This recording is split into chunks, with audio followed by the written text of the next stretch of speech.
Good morning, good morning, good morning to you, my entrepreneurial friends. Good morning to you, my salespeople friends. Good morning to you, all of you who endeavor to go out there and produce and have an earn based upon what you produce this calendar week. My name is Brian K. McNeill, and I have this great idea. For 12 years of my adult life, I managed other salespeople. I was a sales manager, and I was also a great salesperson.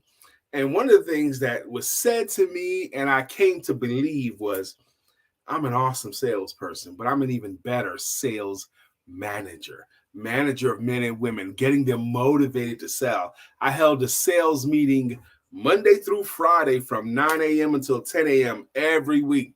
And whatever I studied that morning is what I taught that day. That's what I did. I would get up early and read for 30 minutes to an hour, and then I would go and deliver a sales meeting based upon whatever I had learned that day. So I thought, and it's been a while since then. My work now has basically been as a sales coach and sales speaker. But since that time, I want to do this. I had this idea that I want to help entrepreneurs and salespeople to launch their week. I have been preaching and teaching for a long time that Monday is the most important day of your work week. Monday is the most important day. I preach and teach that if you're an entrepreneur, you should put yourself on a 5-day work week. You work Monday through Friday, and anything you do on the weekends is bonus. But as far as building your business, your networking, your prospecting, your reaching out to potential clients. Good morning, Sister Lisa Freeman. Thank you for joining me on this first Monday morning motivation / sales tips. And I'm going to keep doing it on Mondays. This is going to convert into a paid meeting, actually. Right now it's free. It'll be free for a little while. But I'm going to make it mostly Monday morning sales motivation. But right now we're doing more entrepreneurial motivation because I'm a sales coach, so I'm going to have fun with this here. But I came here armed with some stuff I want to teach and I want to talk about.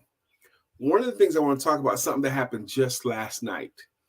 I am a sports fan. I like a lot of sports and I watch the games. I'm so grateful to God that I could just reach up and grab my coffees right here.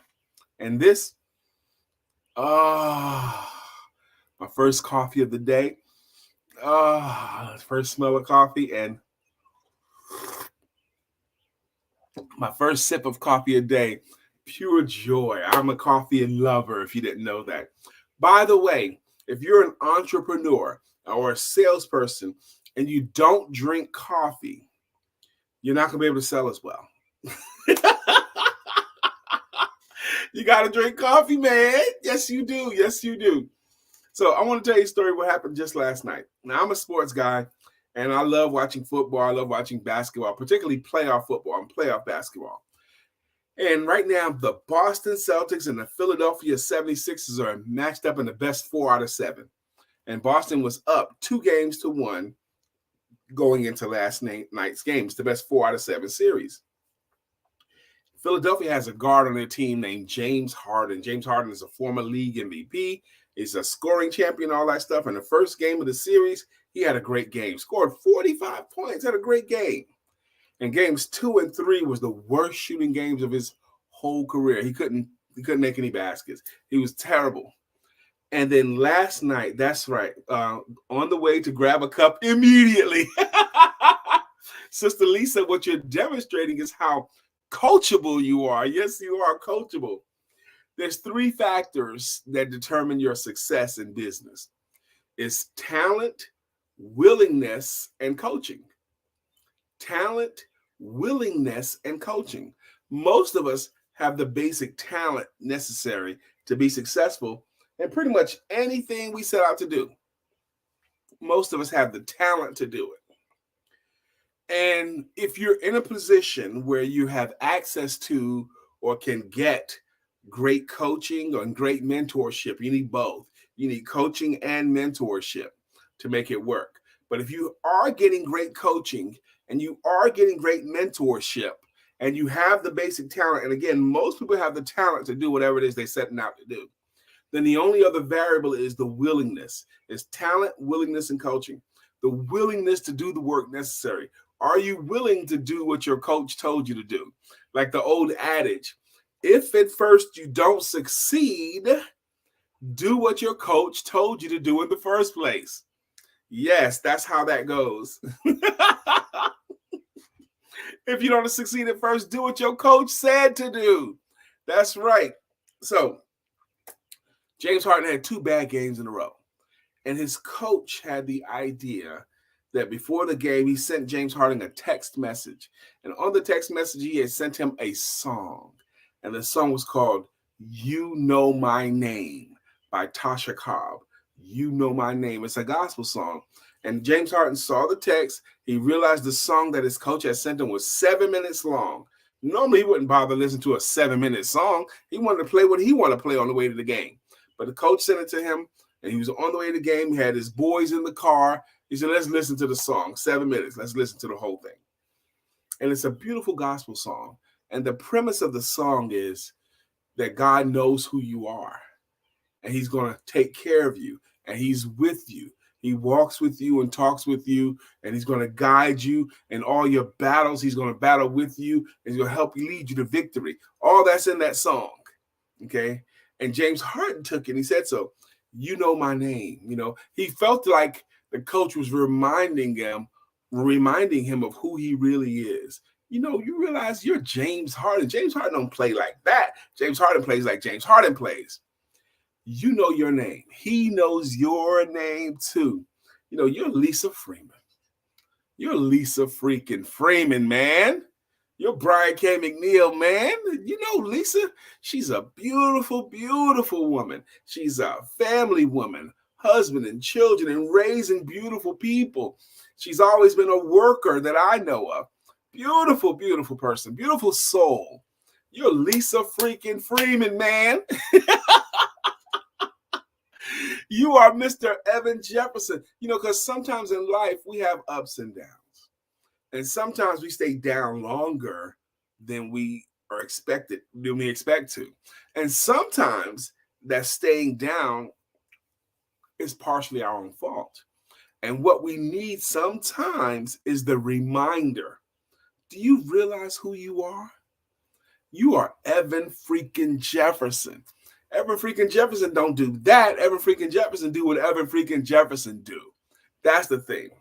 You know, in the classic movie, The Lion King, the animated version, the original version, the classic version, The Lion King, there's this monkey there named Rafiki. And Rafiki, that's right, and the world better know it, man. He's coming out for real. But Rafiki was kind of not just a monkey, he was kind of like a sage. And he was kind of like a mentor for Simba. He's teaching him some things. And Simba is living a life. He had left the pride, and he's living a life amongst a warthog and two other animals. I can't remember the other one. Well, maybe you know what the other animal was. It was Pumbaa and Timon, and I don't remember what Timon was. Maybe it was a meerkat. Okay, something like that. So anyway, he's a king of lions. He's a lion, but he's living amongst them, and he's eating bugs. And Rafiki discovers this, that he's alive, and he's like, you don't know who you are. I want you to meet who you are. He takes him out through the jungle at night, takes him up to a little pool of water. Look in there. You don't know who you are. Look in there. Look and see who it is. And he sees his face with a big mane. You are a king, and you're living and eating bugs when you're a king. And just that moment just surged strength through Simba. And he ran back to the pride. Just someone reminding him of who you are. He says, you don't even know who you are, or you've forgotten who you are, man. Do you know you're Simba? You're Mufasa's son. Do you know you're Evan Jefferson? What? You're Lisa Freeman. Lisa Freeman do what Lisa Freeman do. Brian K. McNeill do what Brian K. McNeill do. On Mondays, again, I often say Monday's the most important day of your work week, because on Mondays, To have a good week, you need typically a good Monday.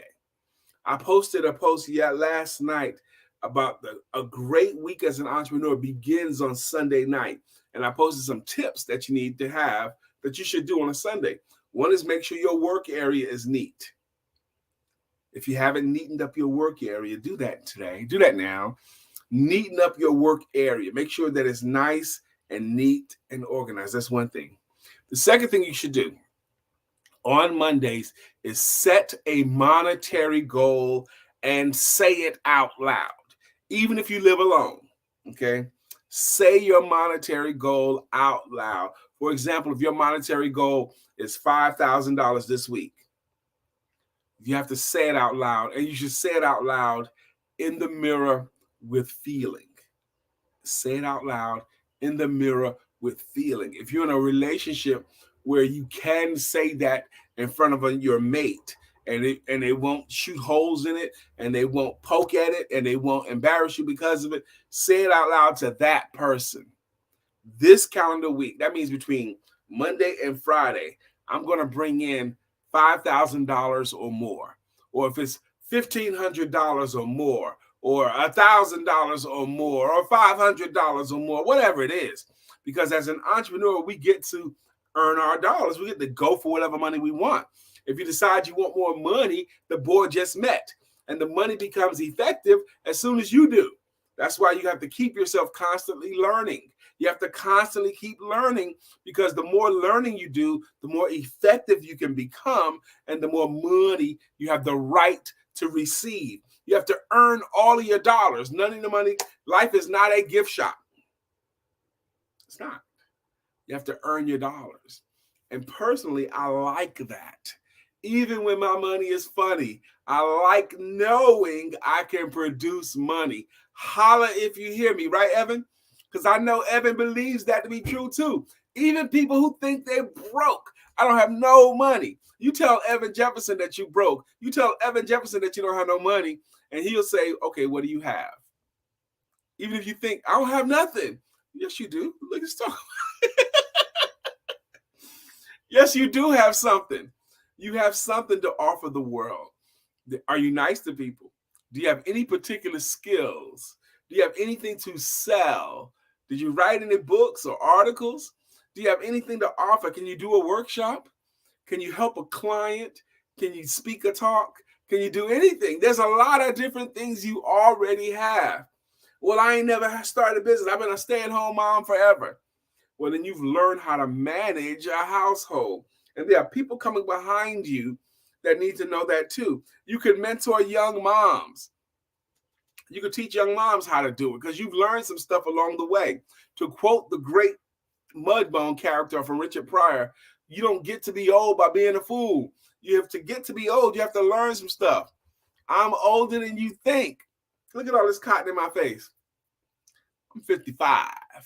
Now, when I turn 60, I'm going to realize how dumb I was at 55. But now that I'm 60, I really know everything. And then when I turn 65, I'm going to realize how dumb I was at age 60. Because that's how it works in my life. Every 5 years, I look back at myself 5 years before and realize, man, you don't know anything. I saw a Facebook friend of mine today. Today's her 51st birthday. 51st birthday. And I looked at that. Man, I remember back when I was 51. I was so young back then. Oh, I am excited to be here with you.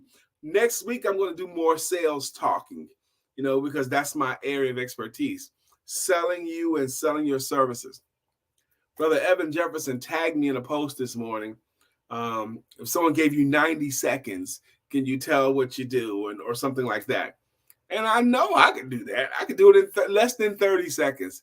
Less than 30 seconds, and it'll come across as a beautiful story. Because I know how to answer the question of what do you do for a living? I teach people how to answer that question in a story format, a 3-part story format. And I'll teach it to anybody for free. Lisa Freeman, if you have an entrepreneurial pursuit and you want to learn how to do that, just holler at your boy. I'm your friend. I'm feeling excited about this work week. I'm excited about being in a relationship with you. I'm excited about getting it done today. So I came up with some stuff I wanted to talk about. I hadn't gotten to anything yet other than to clean your work area. and set your monetary goal and say it out loud. I want to give you guys a test. This test is called the Drop Me in Dubuque test. Drop Me in Dubuque. Have you ever been to Dubuque, Iowa? Have you ever been to Dubuque, Iowa? It's a real city, Dubuque, Iowa. 500,000 people live in this city. 500,000 people live in Dubuque, Iowa. Relatively, it's not a tiny city, but when I ask that question, no one has ever been to Dubuque, Iowa. Even me, I haven't been there either, but I use Dubuque, Iowa as an example. Here's the game. I am going to fly you to Dubuque, Iowa. I'm going to pay for your flight there. I'm going to pay for your hotel stay there. And here's the game. You're going to go to Dubuque, Iowa, where you don't know anybody and no one there knows you. You have no leads, no contacts, no lay of the land. You don't know what the people are known for or nothing. You just know it's a city. I'm going to fly you in on a Monday morning. The plane's going to land at 8. You're going to be checked into your hotel by 9. And here's the game. You're going to be there for 5 days.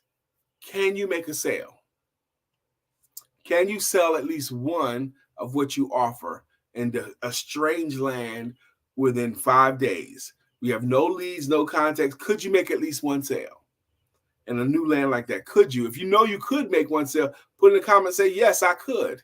They don't know you. You don't know them. But you're in a foreign land. Could you make one sale? I sell sales coaching services. Could I make one sale in Dubuque, Iowa? Now, most people with that 5-day work week laid out for them would knee-jerk respond and say, yes, I could. Here's the game. I figure my expenses getting you there. Plus, I'm paying for all your meals in the hotel, your hotel stay, and flight there and back. I estimate my expense $6,000 to $10,000. So here's the challenge. If you could make at least one sale by Friday, I'm going to bonus you with $10,000 on Friday. But you got to sell at least one of what you have to offer. I'm going to give you 10 grand on Friday if you make at least one sale of what you have to offer. If you don't make a sale in 5 days in a foreign land where you have no leads, no contacts, no one knows you, no reputation, nothing. If you don't make at least one sale, you're going to owe me 10 grand and I'm going to get my money too. So would you take the challenge? Would you take that challenge? When will the devil realize he's defeated? He's a defeated foe. My phone is doing a thing, interrupting and listening. Okay.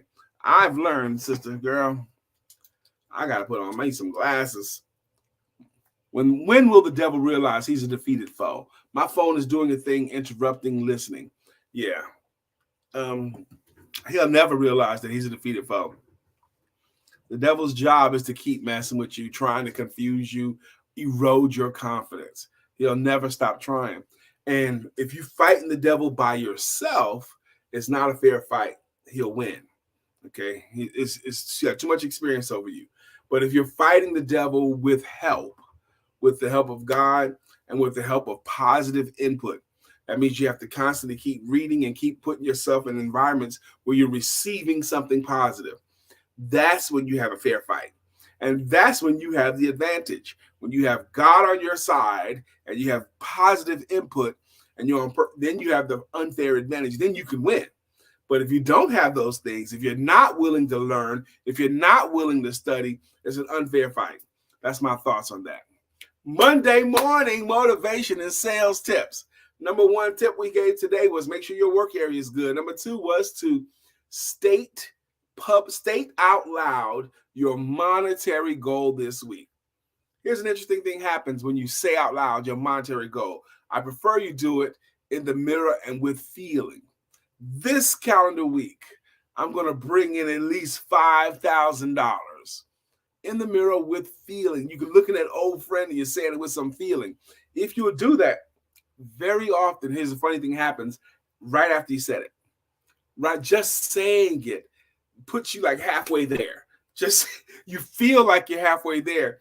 And very often after you say it in the mirror with enthusiasm, within minutes, you start thinking, I could do that. And then you start thinking, I should have set my goal higher.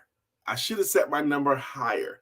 I should have set it higher. And then you start thinking about it Maybe I should bump it up to 10,000 this week because I could do 5.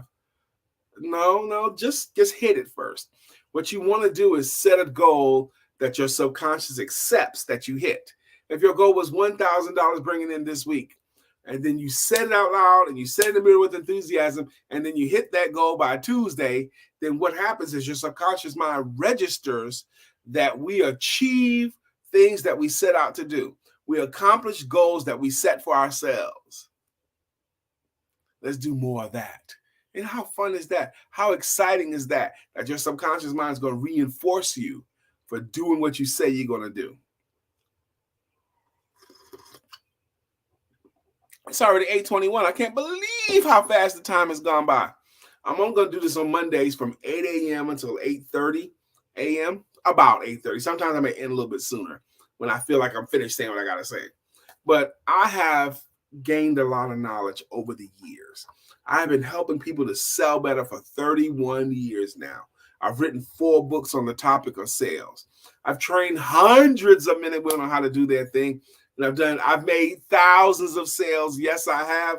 And I've missed at least 1,000 of them. I've missed more sales than other people have made. And but I've made more than other people have missed too.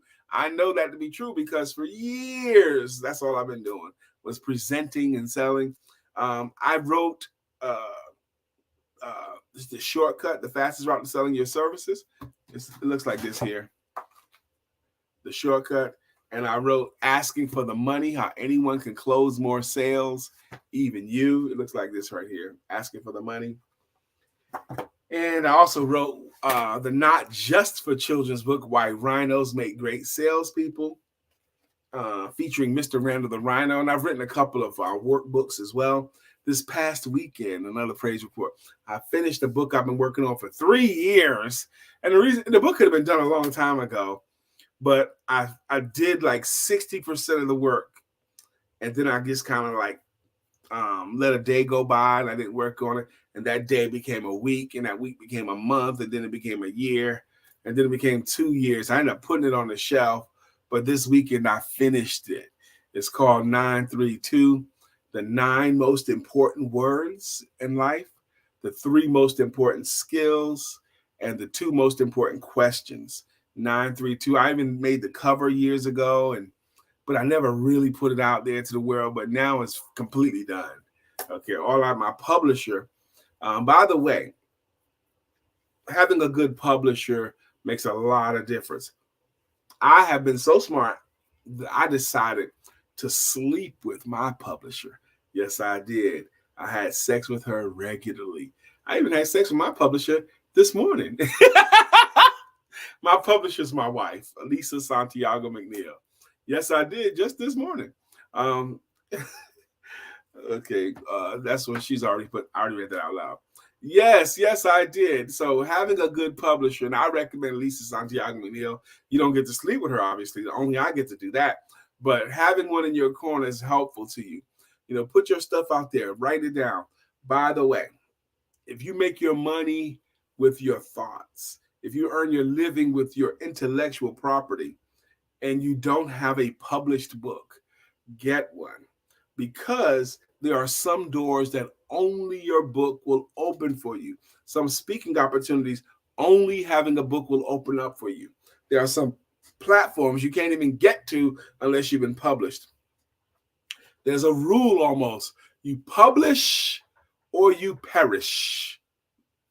It's not a fair fight. If you're trying to be a speaker, you don't have a book, and you're competing with speakers that do have a book. It's not going to be fair because promoters and people that meeting planners, they want to book the speakers that have a book so that the speakers can sell their books and they can get better deals. It's better for everybody if you have a book. Okay. So if you haven't yet had your coffee, get you some. I got up early this morning and I made myself some breakfast, which was leftovers from last night's dinner. If I like last night's dinner, that's my breakfast the next day. That's how corny I am. And I got some leg quarters. Ooh, and I just made leg quarters and I just heated it up because my wife cooked, and I'm toast. And that was a good breakfast for me. And now I got my coffee and I get to work with you. At 9 a.m. On my Facebook page and LinkedIn page as well. At 9 a.m. I go live I co-host a live podcast with Lisa Santiago McNeill. We've been doing that since October of 2016, Monday through Friday. So we're into our 7th year of doing that live podcast. And we're doing it again this morning, Monday morning. Monday morning, we're going to talk about the weekend and Monday morning motivation. And we'll talk about something else too. So I'm excited about that. In 30 minutes from now, anybody that puts a post in here or anything willing to share this, I'll be back next Monday. Or if you want to inbox me with a thought or a suggestion or a topic, I'd love to hear it. Other than that, you have a beautiful rest of your day.